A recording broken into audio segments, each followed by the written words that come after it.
Principal గారికి మరి ఇతర పెద్దలందరికీ ఈ కార్యక్రమానికి ఇచ్చేసినటువంటి తల్లిదండ్రులకు, స్టూడెంట్స్కి, మీడియా సోదరులకు, ఇతర ప్రముఖ రాష్ట్ర వ్యాప్తంగా ఉన్నటువంటి రెసిడెన్షియల్ స్కూల్స్ కానీ, గురుకుల పాఠశాలల్లో కానీ ప్రతి ఒక్క ఆఫీసర్ కానీ, ప్రజాప్రతినిధులు కానీ వెళ్ళి ఈ నూతనంగా మనం ఏదైతే మెస్ ఛార్జెస్ పెంచామో ఆ ఛార్జెస్ ఓపెనింగ్ చేస్తూ ఆ స్కూళ్లలో భోజనాలు చేసి ఆ పిల్లల యొక్క మరి అభిప్రాయాలను, ఆలోచనలను ఏ విధంగా ఉన్నాయి షేర్ చేసుకొని రావాల్సిందిగా ఆదేశించడం జరిగింది. ప్రభుత్వ ఆదేశాల మేరకు మన ముఖ్యమంత్రి గారు ఇచ్చిన సూచనల మేరకు మరి నేను ఈరోజు మీ కలెక్టర్ గారి ద్వారా మీ కాలేజ్కి రావడం జరిగింది. మరి ఇది జెంట్స్ జూనియర్ కళాశాల, మరి ఇది ఎక్సలెన్సీ దానికోసం కూడా క్రియేట్ చేయబడిన కళాశాల అని చెప్పి ఇప్పుడే కలెక్టర్ గారు కూడా చెప్పారు. మామూలుగా ఇంటర్ అయిపోయిన తర్వాత మళ్ళీ మీరు ఏదైనా చదవాలి అంటే బయటకు వెళ్ళి ట్రైనింగ్ చేయాల్సిన అవసరం ఉంటుంది. కానీ మీకు ఇంటర్ చదివేటప్పుడే ఆ ఎక్సలెన్సీ ట్రైనింగ్ ఇచ్చినప్పుడు మీరు ఐఐటి కానీ ఇంకా ఇతర ఏవైతే టెక్నికల్కి సంబంధించిన వాటిలలో సెలెక్ట్ అయ్యే ఛాన్సెస్ ఉంటాయి.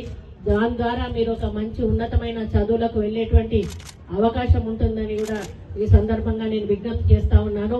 మరి గత ప్రభుత్వ కాలంలో గురుకుల పాఠశాలలను కానీ, రెసిడెన్షియల్ స్కూళ్లను కానీ ఆ ప్రభుత్వం సరిగా పట్టించుకోకపోవడము, పిల్లలు సరిగా ఫుడ్ లేక అనారోగ్యానికి గురవడము, అదేవిధంగా మరి కొంచెం బ్లడ్ లెవెల్స్ లేకుండా వాళ్ళు ఉండడం, ఆడపిల్లలు ముఖ్యంగా ఆడపిల్లలకి మంచి డైట్ ఇచ్చినప్పుడే వాళ్ళు ఆరోగ్యంగా ఉండేటువంటి అవకాశం ఉంటుంది. లేకపోతే ఎనీమియా అంటారు, బ్లడ్ తగ్గిపోతే వాళ్ళు ఓపిక అనేది ఉండదు ఆడపిల్లలకి. మరి ఆ విధంగా చాలా ఇబ్బందులు పడినటువంటి సందర్భాలు ఉన్నాయి. కానీ మన ముఖ్యమంత్రి గారు రేవంత్ రెడ్డి గారు పెద్ద మనసుతో మరి ఈ రెసిడెన్షియల్ పాఠశాలల్లో కానీ, వెల్ఫేర్ కాలేజ్ స్కూల్స్ లో కానీ పిల్లలు ఆరోగ్యంగా ఉండాలి అంటే మంచి భోజనం వాళ్ళకి అందించినప్పుడే వాళ్ళు ఆరోగ్యంగా ఉంటారు. వాళ్ళు ఆరోగ్యంగా ఉన్నప్పుడే మంచి చదువుకోగలుగుతారు అనేటువంటి ఒక లక్ష్యంతో దాదాపు 16 సంవత్సరాలుగా పెంచినటువంటి కాస్మెటిక్ ఛార్జెస్ 200% పెంచడము, దాదాపు 8 సంవత్సరాలుగా పెంచినటువంటి డైట్ ఛార్జెస్ 40% పెంచడమే కాకుండా చీప్ గా ఉప్పు దొరుకుతుంది, చీప్ గా మటన్ దొరుకుతుంది, చీప్ గా చికెన్ దొరుకుతుంది అని చూసుకొని అక్కడక్కడ తీసుకొని వచ్చి మీకు వండి పెట్టినట్టయితే మేము ఇంత కష్టపడి ఇన్ని కోట్ల రూపాయలు ఈరోజు చాలా బర్డెన్ పడుతుంది.